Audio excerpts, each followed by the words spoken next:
Hi, everyone. I'm Regina, and you are you. Look at this. I got something on my cheek. What is going on there? Oh, my stars. Welcome to, we're not Conversations with Regina anymore. We are Trans Voices of Love and Kindness. So welcome to our channel.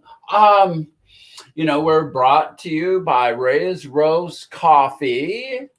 Whoops, wrong slot there. www. Ray's Roast. It's a wonderful coffee. Kind of goes out around the U.S. mostly because the shipping is way too much to go any further than that.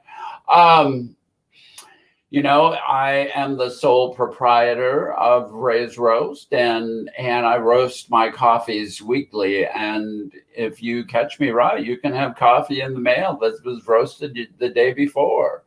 So we roast 2-3 times a week, depending on how busy I am and how busy the orders are. But anyway, I digress. A lot to get over today. Today, I wanted to just bring up a little news flash that I caught this morning. And it was, you know what I forgot? Before I get started, be sure and like, subscribe, and hit the bell. Be notified. Give us some likes out there, and let's get this algorithm going. Okay, now back. There was this news blurb this morning about the extinction of 23 species of creatures or plants in the U.S. And that's just the U.S. And it included the ivory-billed woodpecker from down in Alabama, and some warblers from Florida and Carolina, and just a variety of beautiful animals and plants. And they're all kind of indigenous to certain areas. And once that habitat is gone, they're gone. Well, because they thought that they were on the endangered species list, these habitats were protected as per it states in the Endangered Species Act. And now that they're off, do those protections of the land and the habitat and whatnot, do we lose those protections? So anyway, there is a mass extinction going on on our planet these days, and it's just something we all need to be aware of. And it's so important to pay attention to this kind of stuff. And before I'm going to bring my friend Christy on, who is our moderator, and she's going to add her 2 cents to this, say hello, and I'm going to try to figure out how to get the thing to quit scrolling across the bottom. Hi, Christy. Hi, everybody. Wow, that's Regina had a little bit of a pre-show that we talked about what the topics would be and brought this up today. I do think it's important. And Regina brings up a really good comment about, is the habitat going to be protected? Because, the tropical rainforest is one area that I know of where whole sections are being wiped out, and it's not going to come back easily. And who knows what's there, because people haven't really spent the time to look. Anyway, on to the show, right? Okay. Hey, thanks, Christy. Yeah. Good to see you today. Good to see you. And hi, thanks everyone. For all the work you do in the chat room. Bye-bye. Bye. And now for Casey and Lara. You're muted, Casey. Hi. Hello. Hey, how are you guys? Good. I'm fantastic. Thank you. Excellent. Oh, geez. So what'd you think about all that? I'm going to let Casey go. first?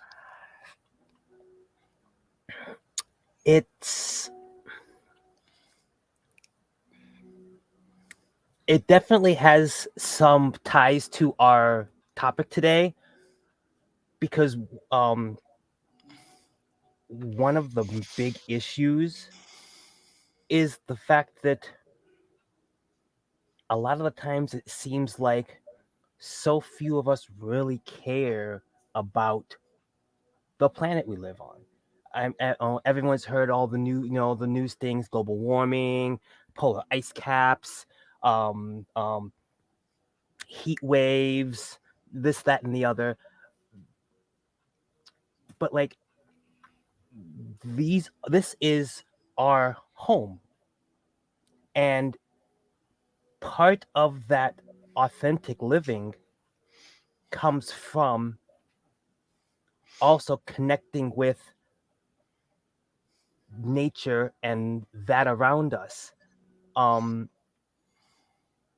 Mm, because when we pass from the more you may want to call it, our bodies are reabsorbed into the ground and therefore help the ecosystem. So we are connected in that way down to our very uh basic, what is it, chemical compounds: sodium, potassium, water. That is what makes up our bodies, and that's found everywhere on the planet. So when we pass, we return to nurture the ecosystem. And cliche, the circle of life, it continues the circle of life. And the things that we are doing, poaching, pollution, we are killing our home. How can we really say that we are really truly authentic when we can't, most of us cannot fathom the concept of what we are doing to our ecosystem, how we are killing our home? To be authentic is to be one with everything, with yourself, with others, with um, the ecosystem, nature, plants and animals, with everything. How can we claim, how can someone claim true, like they say, true perfection? How can someone claim true 100% authenticity if if they're not at least attempting at our level? Us little YouTubers, at our level, there's only so much we can do. But what we want to do is we want to get that word out there and let people know, because the more people who step up and use their voice, the higher the likelihood we are to have some kind of change that maybe may not necessarily prevent the fall of our ecosystem, but can at least slow it down. Well, and now's our chance to be the voices, as we're all here. You know, I mean, I see a lot of voices talking in the chat, and we'll get to them in a minute. Thoughts, Lara? Oh, I have lots. My roots, my indigenous heart, how I view the world, uh, very much resonates with what you were saying, Casey. Circle of life. We all have a relationship with all what you talked about at the beginning, Regina, where this the the environment, the land, the animals, the mountains, the rocks, the trees. We have we don't live in a vacuum, and our lives are inexplicably connected to all life around on this earth. It's at the heart of what I think you wanted to talk about, authenticity. You know, if we're really being authentic, like you said, Casey, we're water and other parts of creation. And we're just a small little part of it. We're not as big as we think we are, you know? Um, we we have to uh, kind of wake up.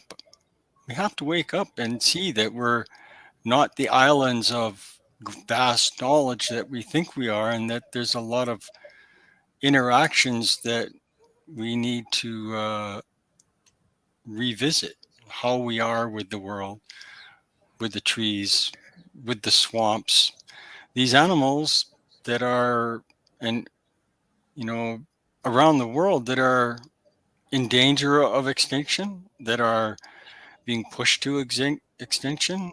Some cases we're managing to help them recover, but we haven't done very much at all to really save the environment. We just keep pushing forward with our progress as mankind, and we seem to be have tunnel vision about all this, you know. So I agree. I think it's a great little lead-in topic, and uh, I more in the last later on in my life, I guess, these last 10 or more years, I've kind of realized how much I impact all those things by my actions. And as I became more aware of my indigenous teachings and started to understand my place in this world a little better and remember my place in this world a little better, um, there are things we can do. And I think we need to have this conversation. I think these conversations need to happen around the world, especially in the echelons of our governments and the places where people can make significant change. We can make our own individual significant changes, but it also has to happen at different levels of our society. So we're all responsible in some way. I want to comment on Francie's statement here, as I think voting might be the most important thing we can do as mere citizens. I would disagree, because I think at times that we need, of course, as a mere citizen, I've got a YouTube channel, and so this is where we can have these conversations and make folks aware, and just by participating, but like there was the tar sands pipeline thing coming down out of Canada, and the indigenous folks in Minnesota there, or wherever, or the Dakotas, wherever that was coming down at, gathered indigenous peoples from around the world, and including European descent people, and created enough of a thing to stop that whole pipeline thing for a bit. And so that's what we can do, is we can become activists, and it's necessary. I always, I was kind of earth firster kind of person, and working in logging country, where they would do dangerous things to the trees to keep that were, and equipment that would, and I kind of thought that they were a little extreme, but they're also, by being very extreme, you draw attention to the problem. If you're not extreme, you do not draw attention. And so I could be wrong, but I mean, necessary evils happen out there to draw attention, and so we don't have to go that far, but we can be supportive of those who are, and you know, so this kind of gets us going into our topic. It sounds like maybe I don't need to do my reading now, and we should just go on with authenticity, because I'm talking about authenticity on the human level, you know, how we are personally. And I mean, we've all became our authentic selves, you know, so we don't need to really Is your reading about kind of tie into these things? well, the reading kind of ties in. It's kind of from that sweetgrass or bunchgrass book that I was reading from the other day. So it's somewhat indigenous and spiritual and honoring the planet and coffee. Well, I don't know. I think I would like to hear this. Maybe I like having us start with that, but that's just me. Sounds good to me. Okay, well, let it be then. Who might argue?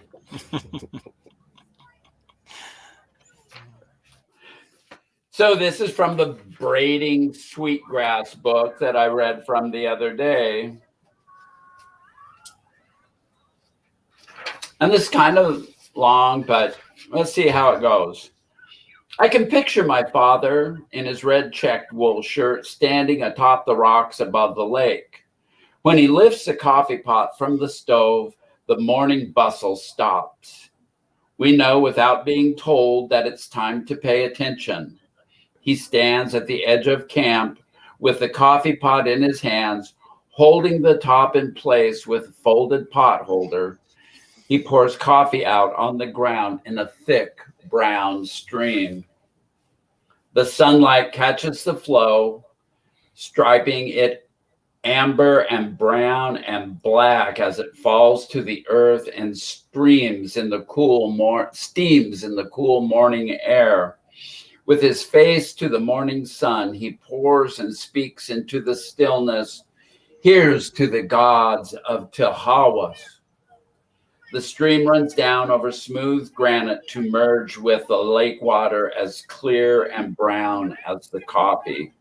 I watch it trickle, picking up bits of pale lichen and soaking a tiny clump of moss as it follows a crack to the water's edge. The moss swells with the liquid and unfurls its leaves to the sun. Then and only then does he pour out steaming cups of coffee for himself and my mother, who stands at the stove making pancakes.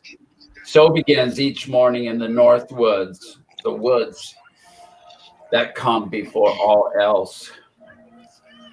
Tahawas is the Algonquin name for Mount Marcy, the highest peak in the Adirondacks.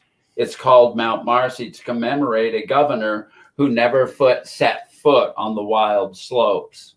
Tahawas, the cloud splitter, is its true name, invoking its essential nature. Among our Potawatomi people, there are public names and true names. True names are used only by intimates and in ceremony. My father had been on Tahawas' summit many times and knew well enough to call it by name, speaking with intimate knowledge of the place and the people who came before. It has transformed from wilderness to homeland. I imagine that this beloved place knew my true name as well, even when I myself did not. Sometimes my father would name the gods of Fork Lake or South Pond or Brandy Brook Flow. Wherever our tents were settled for the night, I came to know that each place was as inspirited with home to others before we arrived and long after we left. As he called out the names and offered a gift, the first coffee, he quietly taught us to respect we owe these other beings and how to show our thanks for summer mornings. And I'll stop there. That's a beautiful reading. Yeah, I love that. Makes me think about every morning I've been out at my little campsite doing stuff, having my morning coffee, and just quietly sitting there with a little sparkling fire crickling away, and still dark out, and nature's seems to kind of, no one's awake out there, just me, and nature seems to walk by. In the last week, 2 weeks, I saw deers, I saw a bobcat. I had a little rabbit come 2 days ago, just kind of like meandering around my feet where I was sitting. I sat there just silent and didn't seem to mind at all. And the little birds, and I looked around at what I was doing there, and I thought about the diversity of nature there. And that gets us back to those species that are now extinct. I mean, one of those was a little warbler, Oh yeah. yellow and black in its colors of different feathers that are different from other birds of that nature. And those won't be there. I mean, it takes me back to where I'm sitting every morning looking out my picture window with my steaming hot cup of coffee and saying my gratitude prayers for all the blessings that I receive each day. And this is how I start the day off. This is how I feel to be authentic in my love of landscape, my love of humanity, my sense of place, and whatnot.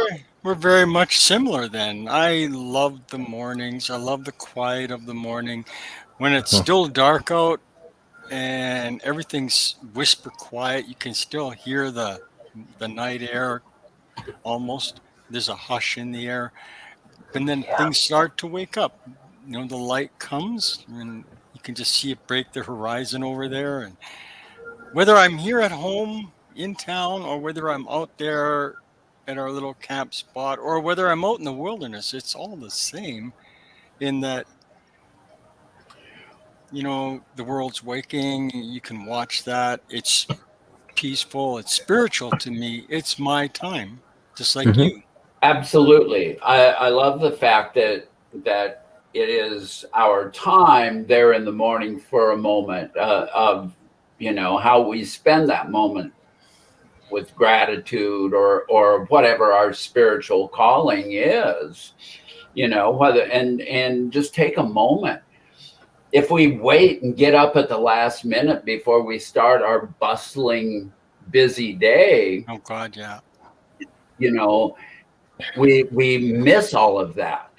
I We lived don't most of take my it. life that way. Get up in the morning, race around, get to work, get busy organizing, doing stuff. after I after I got clean and so why when I was working out in the woods there, every morning I would wake up about daybreak and we had to start working at 7:30, and so I would start rustling around camp. And it would be very slow. You make that coffee and then you go make noise to try and get everybody up. And in that time, you feel you honor and respect the day that's before you, and making a little bit of noise to try and get everybody moving, and so that I don't have to start the day angry, and go, you're not ready. What's going on here? And it just is such a cool way to start the day, slow and work your way into that hustle and bustle of our lives. Are we being authentic when we just get up, throw our clothes on, race out the door, and don't even have a coffee and don't take a moment to smell the roses, as they say? Are we really being authentic when we rush to the job that we're supposed to do because we live in a world where you need to make money to put a roof over your head? Are we being authentic? I don't know. Like, I wonder. Um, So, I mean, authenticity is just being genuine, but are we being genuine when we do that? I was thinking about it on the way into town, getting ready for your show. About I spent most of my life in a career I loved and I enjoyed. It it brought me to be in a place I loved to be. I think about my earlier jobs where I did them because I had to, and I never enjoyed them. I did them because I had to, and I didn't feel like I fit in there. I wasn't happy. I certainly didn't think of myself as being authentic. It was sort of a stopgap to be someplace other than there that I wanted to go. And I wonder how many of us get to really do that, get to do something that we enjoy, whether it be an electrician or a cosmetic, person, or whatever it is that calls you. I think authenticity, if we're listening to spirit, listening to ourselves and what our heart wants us to do, then, whatever that is, whatever that's going to be who you are, your authentic self. There's a lot to that heart connection, I think. Yeah. And Casey's sitting back there being awfully quiet. I'm listening. This is what I do. I sit and I listen, and this is like I spend more time listening than talking. I take in all the knowledge and wisdom that I get from everybody else, and I learn. I love learning things, and just the years of wisdom that both of you have, I am soaking it in, and just reveling in the fact that I'm blessed to have mentors with the experience that the both of you have. Yeah, well, I'm like, Gracie made a comment. Authentic me doesn't make my bed when I wake up. I don't either. So I'm not that great of a mentor. I I leave my bed just the way it was when I flipped the blanket out. Then I get out of bed. I'm a fumble bumble in the morning. It's a good thing that I take time to do nothing because I need to do nothing, where I would be spilling stuff everywhere and Yeah, take I that do time things. to focus yourself. Yeah, well, but it's really about sharing your heart, Mm. being authentic. Like you're always share your heart ever since I first met you, Casey, and it comes across that way. So we're all mentoring each other, supporting each other in whatever it is we understand about ourselves, right? We're supporting each other. We're nurturing that. That's what this whole thing is about. In my opinion, that's just my opinion. But and anybody who joins us in the chats during this podcast, anybody who comes and reads, watches it later on, if we encourage them to think with their heart and their spirit, and how about connections, and nurture that if they feel a little bit um, supported and loved. And I just love it when your little boy pokes his nose in Ian like that. It always just makes me smile. Yeah. What's his name again? Oh, her. That's my daughter. Her. Yeah. Oh, sorry. No, that's fine. I'm bad. Hi. Say hi.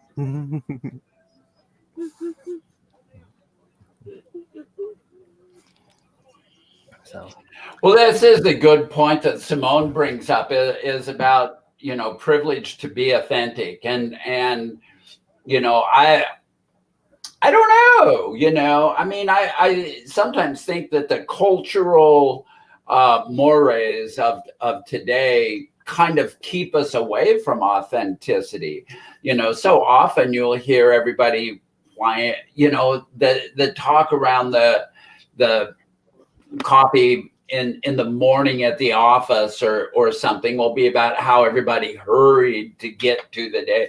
And so until um, people experience having that time to get connected to the day.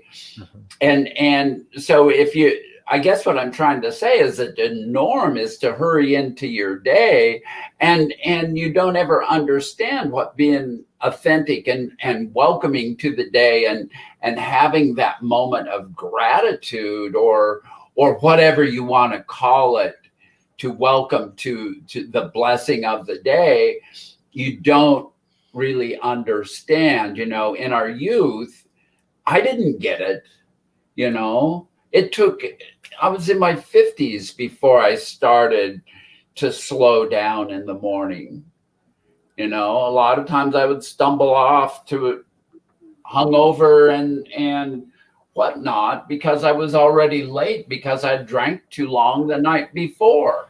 And I mean, that's just me, but I mean, that's the reality of the world too.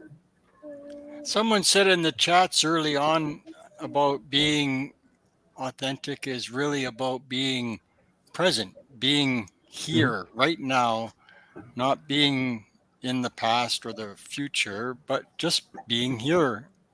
Right. And I think what you said, Simone, is true, and yet it isn't. If the privilege allows you to do things that you wouldn't otherwise do if you were uh, really being true to yourself, then that's not being authentic. If you were your privilege in that sense, I think we all have that privilege. We just have to exert it in our own lives. And I don't know that it doesn't have nothing to do with money or what you have. It's all about being present inside. If you, yeah, Simone says perhaps authenticity is a self discovery process. And yeah, I I love think that. That's absolutely kind of true. I couldn't agree more. Yeah. I think the thing that we're working against here is society and our culture. Because I don't really feel that there's a lot of people out there who are overly authentic. I think authenticity is more of a rare thing than, I mean, we're all authentic to a certain level. I don't want to offend anyone. I mean, all of us have some authenticity. I think everybody has an element of authenticity within them. Right. How much of it comes through, that's an individual story. We all have our own path to follow, right? But And it, we're human. Like you in your lead up to this, humanly, what is it the catchphrase you used, being humanly human. authentic. Yeah, we know that those two words, they could almost be oxymorons in a way, because our human nature makes us like go, and our emotions have a play in where we end up going with things, how we feel about others, how we feel about ourselves, how we feel about the world. or the environment, as you wanted to bring up earlier, and we talked about, and it's there's always an element of authenticity in this. The truth is, though, that we part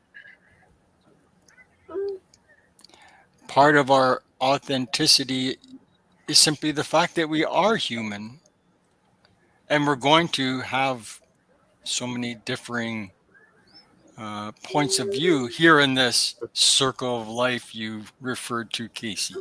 You know, where we're all in this circle of life. I liken it. Picture a circle, and how many people are there on this planet? 7.9 billion or 8.5 billion people. A bunch. There's a lot.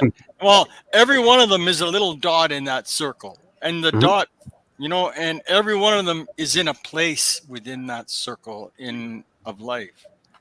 You know, if there was a tree that could have that many leaves, it would be, every one of them's going to have its own signature, its own truth. And Simone's really on to yeah, Simone's our right here wavelengths out there with people evolve into authenticity. And that's really kind of, you know, I love that. I love that, because I think when we're like in high school, we become so inauthentic. And you know, because, oh God, we got to dress a certain way. We listen to our peers, and we are driven by what our peers say. And then as we get older, you know, we keep listening to those peers, and they kind of lead us in down paths that aren't always filled with authenticity. And so then as we get older and we start realizing that this is not the direction that we need to be going, as if we start realizing that we're mortal in human beings, and start finding or guided into a more self-awareness side of life, and we start giving fuck what everybody else says. I mean, I really kind of think that that's the important part about authenticity, is that we quit worrying about what other people think about us, you know, because we don't realize how little they do. I mean, most people are not thinking about the three of us or us individually, but, you know, they're thinking about themselves, and that's the way we all are. And I mean, I've got it posted on my refrigerator. You wouldn't worry so much about what other people think if you knew how little they did. Isn't that the heart of the, you know, us not being concerned about the environment, for example? The heart of it is we're worried about ourselves. We're not thinking about others or these other things. Right. I mean, that's survival. We're thinking about what we need to do to fit into this world. There's so many things that tug at us. And that reminds me of the thing that I shared with you all the other day, that little quote. Right. I want to read that real quick. Oh yeah, can you share it to the screen? Let's see here. Let's see if I can figure this out. Oh nope, not that. That's what I was started to look at one time, was how to get that to come up. That's that little saying that you shared in our chats when we were. Yeah, that one. Yep, that's the one. Okay. Well, if Regina could go in our chats, you could probably. Oh, there it is. Okay.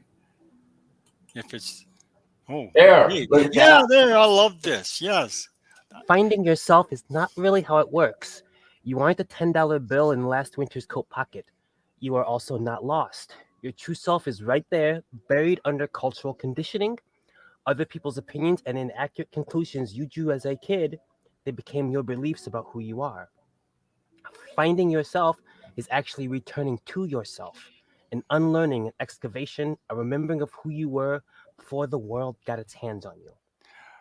Yeah, and you know what? When I read this, I sat and I stared at it for so long, and then I thought about a teaching that came in the spring this year from some elders that was shared.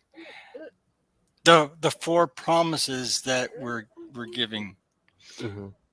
and when we're just in the spirit world with Creator before we come to this earth, we have a meeting. The Creator and the grandmothers, grandfathers, they all have a meeting, and it's totally our choice when we will come into this world. At that point, we're authentic. We're exactly who we are. We know who we are. We haven't been influenced by our human nature, by our interactions with people. And also, we're, we can choose who we come into this, who births us. We can choose also, so we can choose when we're going to come to this earth. We can choose our birth parents. We can choose our both mother and father, and then we can choose when it's time to leave this earth. So what happens between the time we are conceived and the time we leave this earth? Our human experience begins and carries on, and just like that reading, we're influenced by so many things.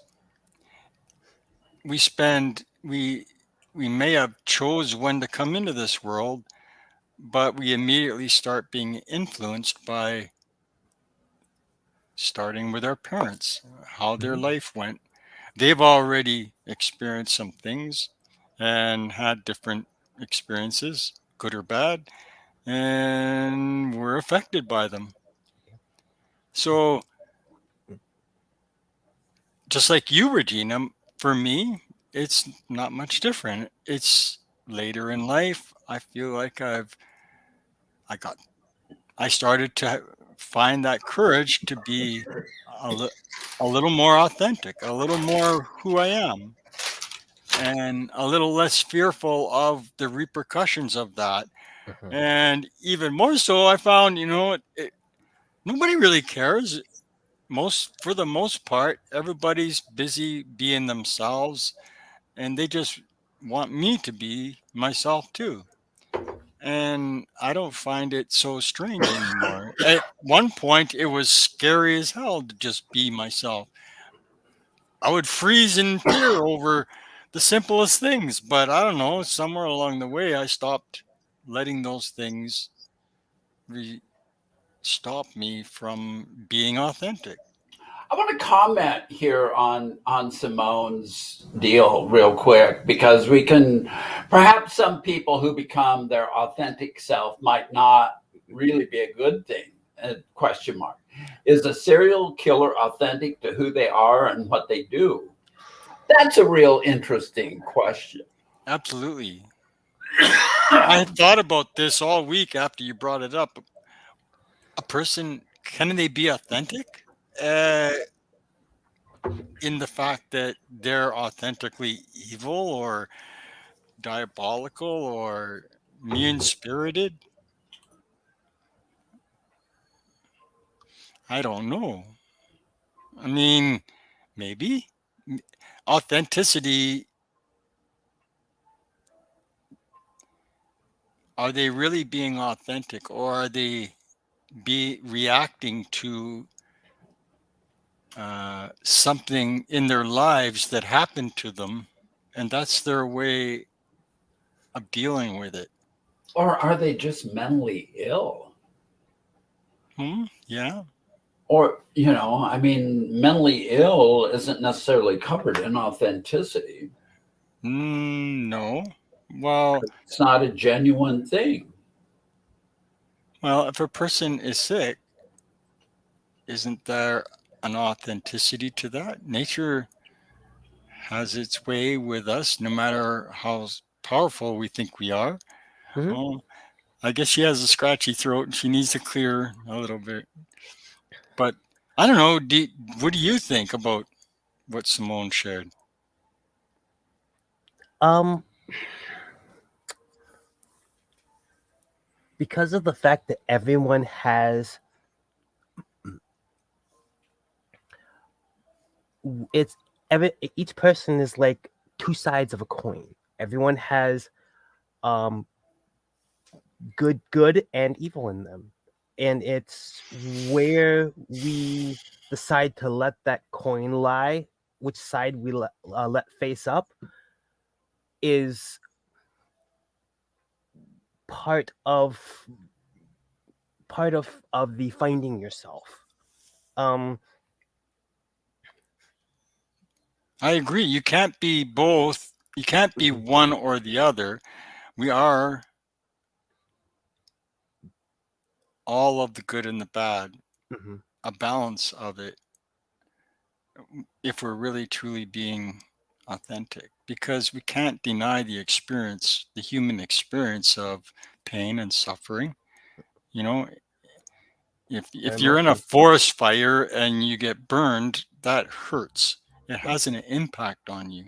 Likewise, if you're in a Holocaust and you experience that, it's going to shape your reaction to life. It's going to shape your how you see authenticity. Yeah, that quote is true. Sometime I put on a wig, I said, here I am on their comment. I'm not sure what they're commenting about, but again, yeah, I have thinning hair. My hair is thinning more and more. Every time I brush my hair, I get a little nervous because it fills up with hair, and I don't think it grows back because of my age and circumstances of my life. So, I mean, I'm contemplating getting a wig. Is that being authentic if I put a wig on because my hair is thinning? I know lots of elder ladies that are quite that have thinning hair, and some of them will wear a bandana or a kerchief, or you know, is that being authentic, or is that just being naive because I think I need to have that hair? I'm attached to it in a way, the way I think.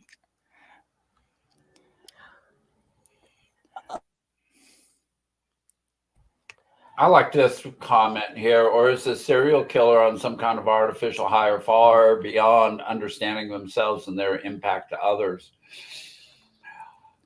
I like that. I don't like to think that the serial killer is being authentic. You know, I kind of put authenticity with good things in our lives.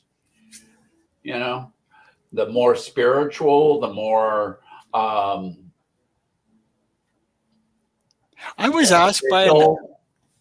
an elder a number of years ago, do I think that water can feel pain, that water can be angry, that water can actually even hate? My reaction was just what you just said. I didn't want to think that the water could experience those emotions.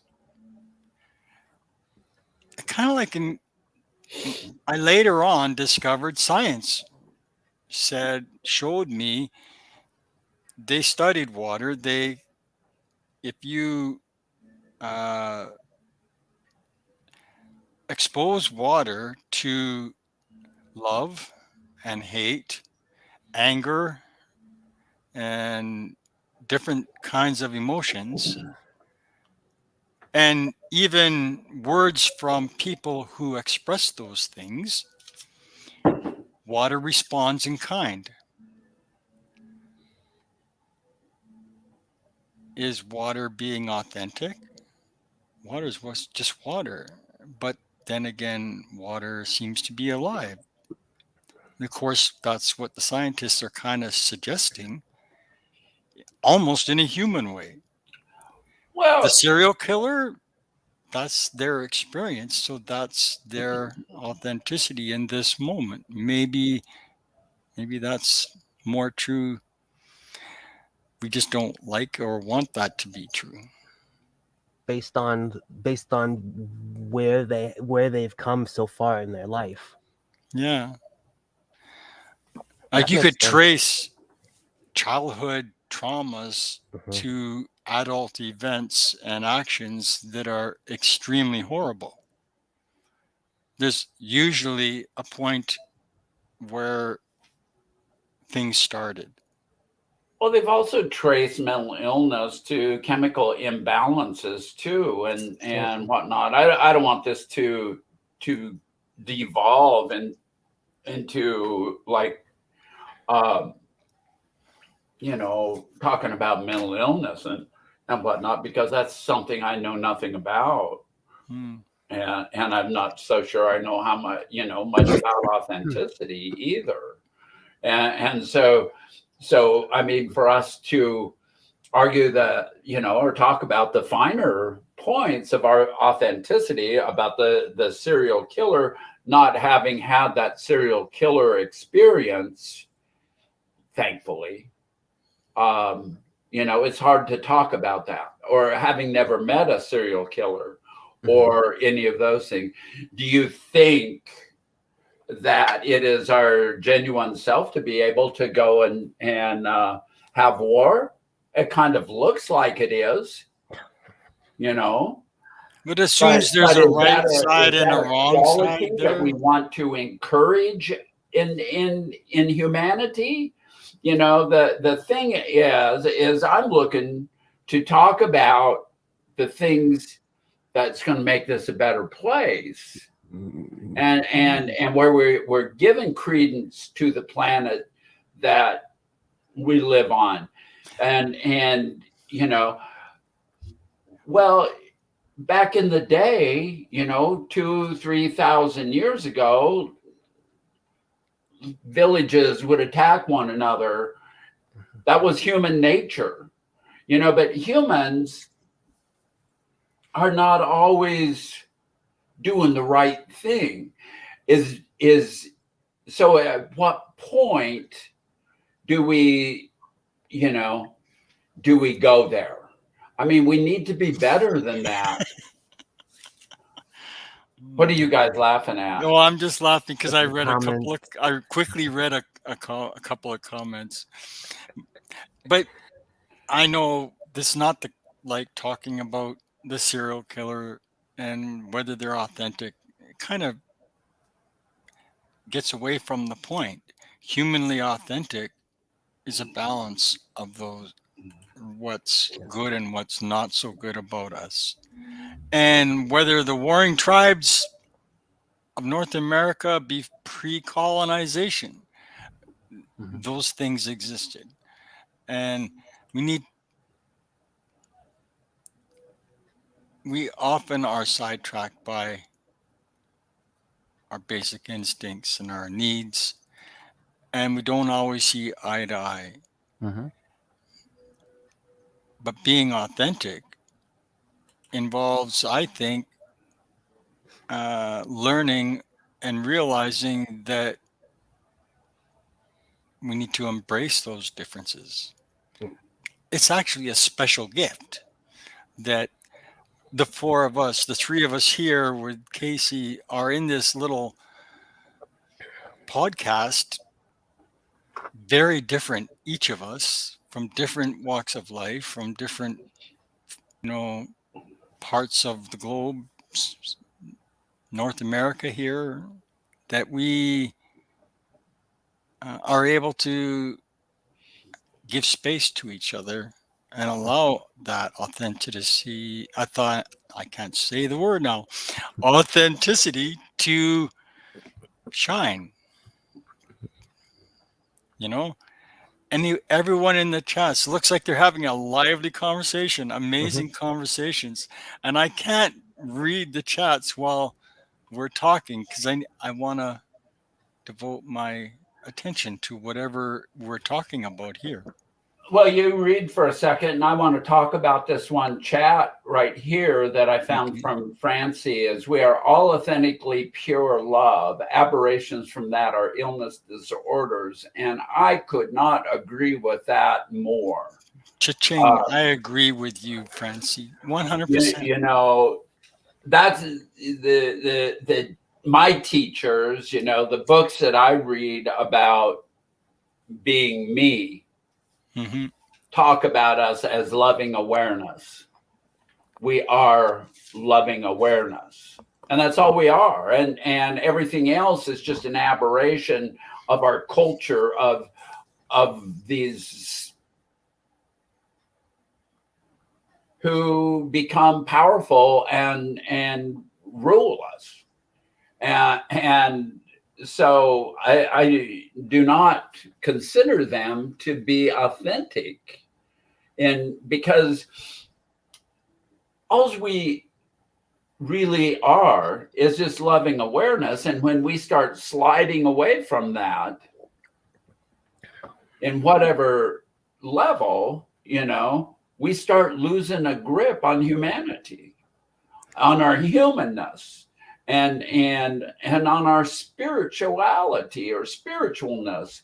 And so that's what I kind of think the authenticity is. And we had to find ourselves. We had to become gender authentic, and then we had to become humanly authentic as well.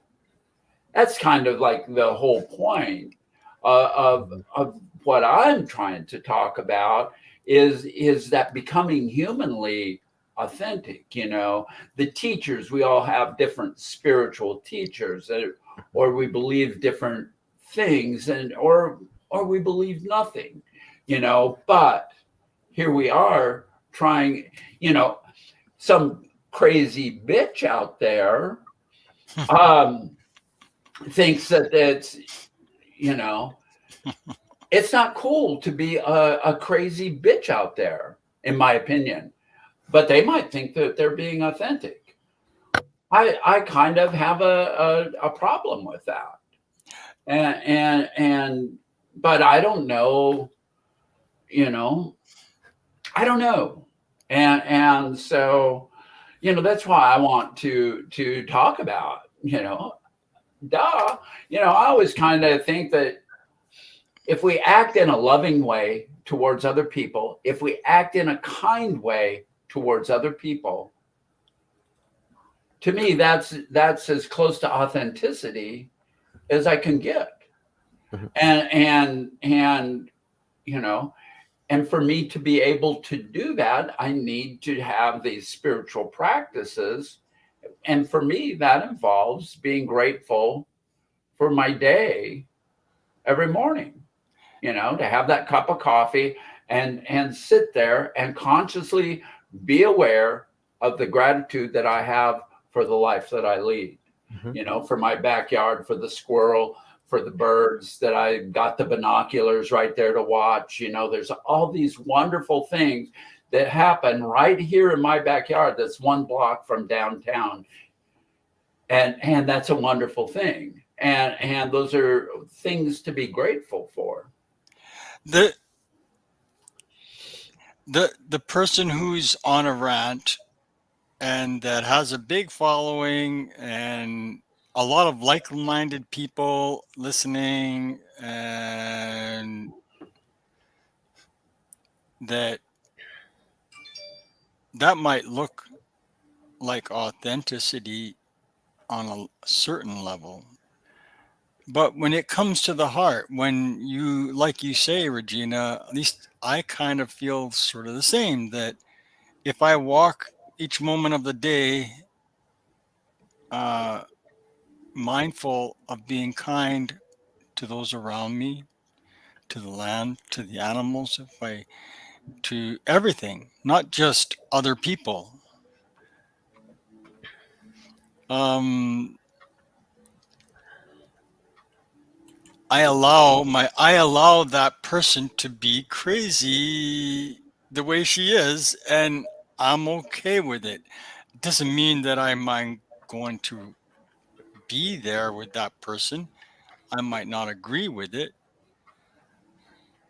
But it doesn't mean that I have to respond by hating or any other kind of emotion. I can simply let go and be true to myself. And in my heart, there's room to find a way to accept those around me, no matter what they're like. Someone said in the comments about how, if you're sick, and I think you tried to talk about it too, and sort of to imply about it was, you know, if you are mentally have something impacting you that's physically causing you to be a certain way, then you could be viewed as someone who's sick, therefore not necessarily responsible for the behavior. I remember in my early AA years, they used to say, put a sick sign on the person you're having trouble with. I remember doing that, mentally picturing it, and it was my only way to not let that person control my life. I was scared of that person, or the person had a large bark, or I put them on a pedestal, or I put them in a lower spot than me.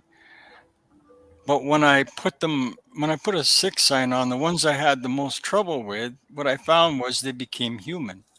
I started to see past their front, the thing that I was finding objectionable, Mhm. and when I started seeing them as human, I saw really that I saw myself in them. So Absolutely. true. So true. And I mean that's kind of like that old deal in about writing or saying a prayer for those that you have resentments against for 2 weeks Mhm. and all that. I wanted to comment on Francie again here. The gratitude is hard to come by at times. Sometimes it Absolutely. is. I agree Yeah, that it's it really is. hard sometimes.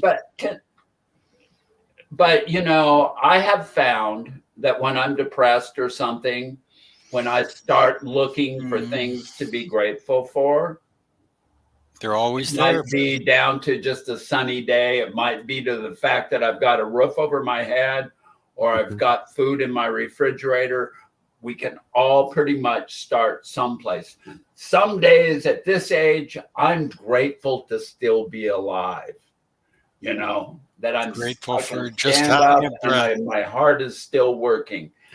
So I agree that it can be hard to come by, but there's still something out there, and it can change our attitude by just being grateful that the sun's shining or grateful that it's raining. Mhm. Here in the Northwest, we it rained last Saturday, and oh God, I wanted to run out there and roll in it, because we've had so little rain this summer that God, I was noticing that bushes on the hillsides are dying, and there's no fall colors. They just leaves are ready to fall off now. And And they're still green, or they already no, they're all red. all red. It's It's weird here. Our leaves are still green. They're just starting to turn color, and it's like the end of September. They usually start at the beginning of September. I Yeah, have a no, feeling. some of ours, I mean, some things that are close to the river Yeah. are in pretty good shape, normal, but like up this hill, this old dry hill, they just look, places where springs are running underground Mhm. where they should still be green, those are all dried up and Because the ready to go. aquifers are dried up. Yeah. Mhm. So Yeah. anyway, let's take a few minutes and see what all is going on in the Gratitude chat room. is a bit I of a mean, I've been learn. kind of putting it up there and talking about it, but I keep thinking I'm missing stuff too. I saw you guys laughing a little while ago, and I couldn't ever find anything that was that freaking funny, So Well, I thought it was funny. I remember reading a couple of things that we're saying. yeah, no, I'm Oh, my Simone's God. just on a roll today. That's what it is. Simone is just on a roll. Yeah. Oh, isn't she? Yeah. She's funny. And I I love like Simone. gratitude is something that we can practice too, right? You can get better at having gratitude. So this is one of those funny ones. When I'm being grateful, I'm grateful that I don't have ice cream because it always quit calling me old. I want a dry girl. milkshake when my fuzzy warm food is a milkshake. In the middle of winter in a blizzard, I'll be reaching for ice cream to make a milkshake. I don't know what it is about the milkshake. I just like crave one all the time. It's like some people eat orange sherbet ice cream or like chocolates and I'll like have to have a milkshake. And if I really want to I'll make it chocolate. Oh Or wow! you know, I can't remember the I, last time I had a milkshake. well, we went out and bought one of those things that the stores use to make the milkshake in a professional ice cream parlor. I went Uh-huh. and bought one because Oh really? so I could actually make a real milkshake. Well, here's one that Simone put up there that I am going to disagree with. Maybe there are different types of authenticity, different flavors, authentic love, authentic self-awareness. Well, those two things I agree with. You know, because It's if we're true. just loving awareness, I mean, that covers both of those. Is it possible to be 100% completely authentic in every aspect of who we are? Or I don't know. As soon as I say that and try to think about that, I get lost into kind of like what you're saying here, different flavors of authenticity, authentic love, authentic self-awareness. It's going to be based on our experiences, right? Yeah. And To, our view to of the a world. point, I think that we're our authentic selves about the time we pop out of our mother's womb, Yeah. and as we're laying there crying with a belly button thing hanging off of us, oh God, the umbilical cord is the word I'm looking for. It's such a That's probably the most authentic that we are in our entire lives. Well, that was my whole point of what I said a little earlier about the four promises. The only time we're really authentic is the moment we come into this world. As soon as Yeah, we have this human experience start to impact on our lives, we're influenced by those around us. It can and it can take us a whole lifetime to walk that path back to that authenticity that we seem to always want in our lives. right. No, it's probably true. Yeah. I'm not going to Remembering argue who you were that. before the world got its hands on you. Yeah. So where's that thing that you had up here, Casey? Let's bring that back for a second. Okay. Let's see. Put you on the spot. I didn't realize that you were going to take it down. I didn't want to eat up. So, eat up I mean, these are all things. Your true self is there under all the cultural conditioning, which is something that all of us have, and we all react to other people's opinions. Those are not authentic. I mean, we react, we do these things, and inaccurate conclusions you drew as a kid. That Well, became some your would think belief. that you are being authentic if you are beholding to the cultural heritage that you are connected with. Not necessarily. Not necessarily. That's what I mean. What's true for me is not going to be true for the next person. It are types of I guess the way I authenticity. read this is that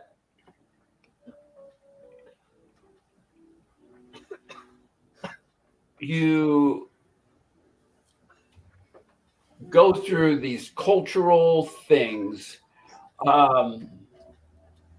like say when we reach puberty, we want to dress the way all of our peers are dressing, and so we lose, and it might be different, the cultural conditions of my finances when I was young might have put me into that poorer class of child in the school, and we would have to wear clothes and that had holes in them or something, or patching was a big thing when I was a kid, and so Hand-me-downs. you could tell a person's social status by the number of patches on their clothes. That is a cultural condition. Yes. But what if And, that and cultural? those are not authenticity.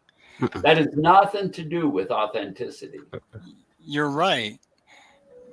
Then again, It's the there are a beliefs of lot of someone else. cultures around this world that encourage your authenticity at their core of what they teach. They encourage you to become the person you were born to be. We, at the same time, yeah, we Well, live in a multicultural kind of a place. So how can we not be influenced by them all? well, I think what you say is true, but I think in this country, in my heritage, there's a lot of hypocrisy about that. They tell you to be your authentic self, but for God's sakes, do not say you're gay or trans or anything else. If we don't fit the norm, Yep. Yeah. we are not accepted. We cannot be authentic. And I've gone through most of my frickin' life not being able to be authentic. And so Yep. now here I've been able to become authentic gender wise. And now I'm like striving to become, I've by being the gender that I always thought that I should be, now I can quit lying. I can get honest with the world in general and become a more authentic person. So before, every word out of my mouth was probably a lie because I was in denial about who I was. So, that's kind of the standpoint that I'm coming from. Mhm. Is I, it's different for all of us, I'm sure, but there's a lot of cultural conditioning that goes on that we think is authentic, and it really has nothing to do with authenticity. It has Part of- nothing to do with authentic. It doesn't have anything to do with it. I agree with So- you. Yeah. And Part of that is because, like, at that particular point in our lives, like especially when we're little children, we don't really know anything else. So Exactly. we're taking we're learning, we're taking whatever we're being given because we have no clue.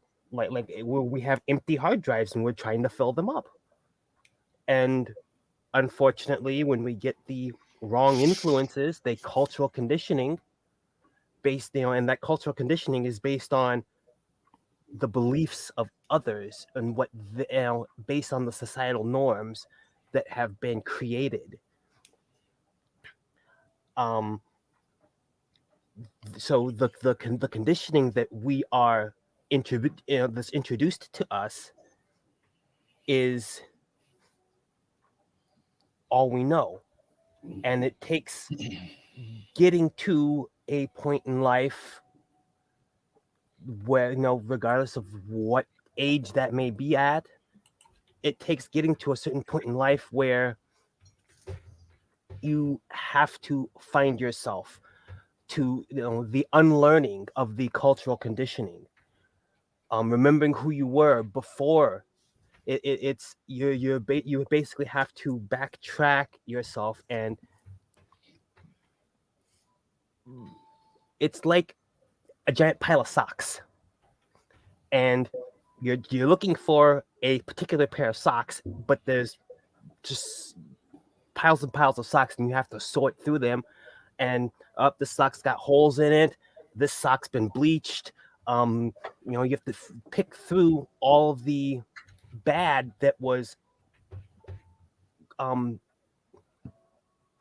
words that was thrown on top of us growing up. We have to pick through that like a pile of socks to unlearn all of those behaviors that we do not feel. Thanks, Simone. I'm good on socks. I'm just to unlearn all of those things that we don't feel apply to our unique type of authenticity. And our and as who was that? I think it was Simone or Francie who said something about everyone's got a different type of authenticity. The types of authenticity are just as unique as we are as individuals. Excuse me. And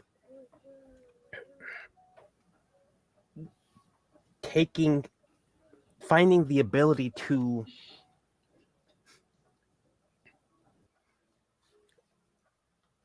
unlearn the opinions and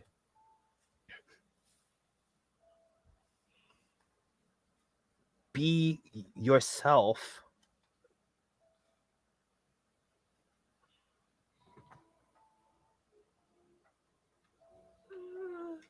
Train of thought just gone. It's if we just were able to, as grandparents, as parents, support the diversity of our human experience, our children, when they were born, we let them be just who they are supposed to be, whether it be male or female or them or other or somewhere else in between.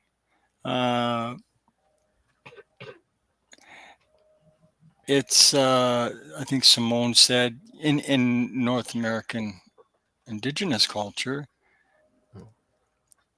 we were just, it was okay for us to just be who we were. Pre-colonization, if I was born a woman in a man's body, I would have been accepted that way, and it wouldn't have been any astigmatism to it. I wouldn't have had to go through the denial in myself that I learned from my parents. I wouldn't have had to live as a child, as a teenager, as an adult in this world of denial. I could have just been who I was and flowered and turned into the beautiful woman that I am. And furthermore, even believe that I am beautiful just the way I am, like each of you are. It took me this long to get to that point. Just however long it took, I'm grateful that I got to get to that point where I could just be authentically me. And it doesn't matter what your experience is in my books, anything that brings you to a point of being able to be authentically who you are, that's an amazing gift to carry around with you every moment of every day. Yeah. Yeah. Simone Lazar. Yeah, from what I understand, it is an umbrella term. There are lots of ways that people try to box us back in by putting us in a new category. You know, under the umbrella, the umbrella is round generally. That's a circle. I'm going to put it in my culture. This is how I see it. We're all Why living do the circle together. why do we have to have a category? No, I don't know. I don't want to be put Why in a can't we just box be ever human? again. Yeah. Human in its That, own that, true that sense. makes the most sense to me. I like being human. Let's not worry about being authentic. Let's just be. Let's just be humans and try to become activists for equality of all humans. And everybody that is human gets to fall under that umbrella. What do you think of that? We're kind of Beautiful. born into, if we, like in my circle, if I care for the world, for the water, for the trees, for the animals, I'm an activist by nature of that because so much of the world doesn't value those things the same way as I do. So when I go and talk about it, I'm seen to be an activist, whether I am in my own thoughts or not. I don't think of myself as an activist, although if I was anything, I would be an activist of the heart. I just love people. I love nature. I love all things. Well, I consider you to be an activist because you're on this show. Well, I guess I'm an activist because I'm on this show. I mean, what we're sitting here trying to have a discussion, a conversation about changing the world for the better, to do away with these categories or the terminology that all tries to fit us into the label. That's the other word I'm looking for. Oh my Is God. label as something. I'm sick to death of being labeled. I don't want to be labeled. I want to be, if I'm going to wear a freaking label, let it be human. And that we're like activists for the planet. We're activists for equality of all, including plants, animals, and human beings. And this is what we need to be working toward is just being part of this planet that improves the planet and those of us who live upon it, regardless of what species we are. Exactly. When I first came out in the first year, I remember taking myself out of, I physically had all of my truths kind of hidden in a box. I kept that box with me everywhere I went. And I never let nobody ever see it. And then I took everything out of the box. I remember mentally thinking exactly the way you just said it. I don't want to ever go back in that box again. But as soon as I came out, people tried to put me, well, if you're this, then you're that. And if you're, or you're this, or you're that. They want other people seem to find comfort in allowing themselves to be put in boxes. It's the same for so many things, not just us trans people or, and two-spirit people or anybody. It's we don't need to be put in boxes. To me, being authentic is just being free and being yourself, and whatever that expression looks like, I'm totally up with it. I'm totally cool. Like if you want to have purple hair, Casey, that's cool by me. Is that purple or is that blue? That's blue. It's blue. I wasn't sure. Okay, so yeah, and if I want to, I fancied some purple streaks in my silver hair, but it's just shiny now. But that's how we're gonna express ourselves. Yeah. I felt to put on my blue earrings today, and my representing You the know, I mean, water. we're getting a lot of blowback, or I'm getting a lot of blowback here about my wanting to do away with labels. But if we all do away with labels, if we just forget about the differences among us Exactly. and start living as a one people instead of everything, then we don't need the labels, and people will not put us in boxes because those labels don't exist anymore. And so, I mean, there's this one I It's was. not like we're saying nobody should be male or female or other, or a carpenter or a road construction worker or a cosmetologist or a doctor. Everybody can just choose,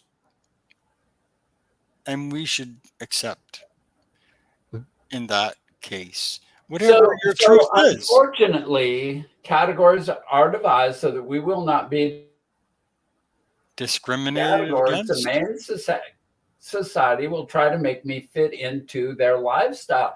If we don't have the categories, then we can be whoever we want to be. That's the way I see it. See, be free. You know, if we just start living outside, I think the younger folks are getting it because they are more accepting of other people. Yeah. They use the term queer is kind of encompassing everyone, but it exactly. I mean, let's just be. That's the whole point of getting rid of the categories. If we don't label people, we can just be, and that includes everyone. I mean, let's think about it in the big screen as opposed to just the trans world or the queer world or the senior citizen world or the American world. Or I mean, we're all people. We're humans. Let's treat each other with respect, love, and kindness, and don't worry about the categories. There are no more categories. Imagine, you know, I mean, we all know the song Imagine. Mm-hmm. You know, let's think in that terminology for a moment. And where the religions are all encompassing, where everybody is the same, you know, where we treat each other with respect and love. You know, what's wrong with that world? What's wrong with that dream, with that vision? Why can't we think in that term as opposed to I don't worrying know. about being labeled? Why is there such a fear of the diversity what makes us so special? I don't know. You know, why is it that we have to conform to a certain way, and at what cost do we do it? And are we supposed to blindly follow, or are we supposed to think for ourselves? Can we just awaken to the idea that all life matters, not just mine? Tough questions. Well, let's think about those tough questions, because I wanted to bring Christy back. She never answered me. So I wanted her It's to already join us for a moment. Yeah, we're at we're our already an half hour and a hour. half already. Oh, hi, Chrissy. And Hi. Hello. I don't know where this time went. It flies by when you're on this show. I don't know. Yeah, we had some great comments and a lot of good conversation. It was awesome. Yeah, this is great. well, it has been flying by quickly. Oh, geez. Here we are. So shall we wish everybody a good week and get the heck out of here and get on with our day? That sounds Yeah. great. Heading for the beach. Oh, hey. Oh, palm Or trees at and least I'm everything. planning. Palm trees, no.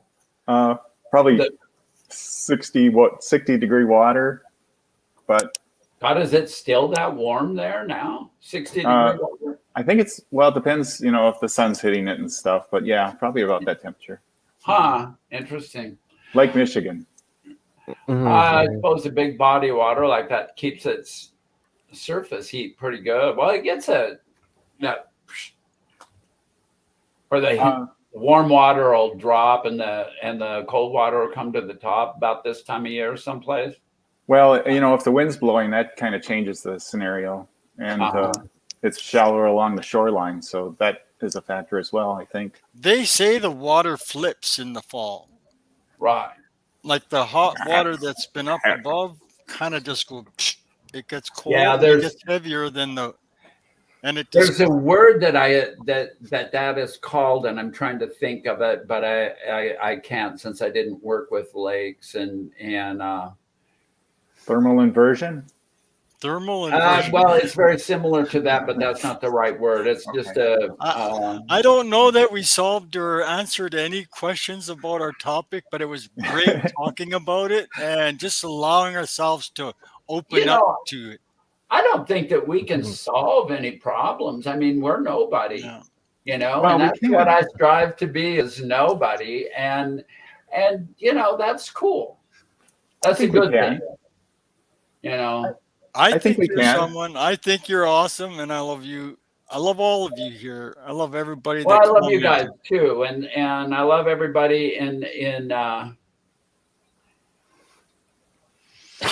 solve my problems with Regina and company. Oh my gosh! Thanks so much for all. We keep trying out my new problems with new your titles. Regina. Maybe we should change it once a month. Change our title once a month. Anyway. So, Simone is on fire today. Simone, I think that Simone, thank you, dear, for all your points of view, your many points of view. Thank you to everybody who's commented. And if you're catching this afterwards, please leave some comments and let us know what you think. And give us some thumbs up, lots of subscriptions. Let's grow this thing. This has been fun, and we enjoy doing this, I think. Oh yeah. Or I do. I don't know about. I had a couldn't great speak time. for the rest of you. Yeah. It's like magic. An hour and a half just disappeared Isn't it great? Yeah. in a moment. Yeah. In a moment. Yeah. So. Oh yeah. So anyway, let's Okay, so do the old kiss everybody goodbye and Mama P, so- love you Oh, all. yeah, there you go. love you all, and I'm gonna switch to the outro. Oh my God, how did we do that? Just like this. I've Yeah. never Okay, there. I've never been that good at that. Oh, there. There we got it. Oh, All right. look at that. Look at All Casey's. right. That's a sharp Hey, one. love you guys. Okay. Or gals. You gotta whatever. closing Love thoughts, everybody. Serve everybody. Tell the truth. Until next week, we will. Wait. One more thing. How about switching the show time to Sunday morning, 10 o'clock Pacific? What do y'all think of that? That would be like 1 o'clock my time here locally, Eastern 1 o'clock Standard Eastern. Time. So noon for Central. I don't know. Yeah. Let's maybe we can conduct a survey somehow. I don't know if there's a way. Oh my God, we gotta. It might who's work in out. that? I took care Where's of our it. moderator? Did we get rid of the Anon guy? Yep, I got rid of him. Okay, great. Whoa. Repent, you sinners. Oh dear. God, get real. Hey, so anyway, let's go. Love you. Thank you to everybody that was here today. Let's talk about Sunday again next week, and then we can maybe do it next month in the middle of the month or something. Next week will be the first weekend. We did it that one Sunday with Bethany. When Yeah. Bethany was on, and we did it, I think noon, which would have been 3 o'clock. But I think if we do it a little bit earlier, then I can still do my hikes, and because we'd be done at 11:30 my time, and Lord knows my hiking companion does not get up much before that. Not that. Okay, then. Ta-ta. All right. Okay.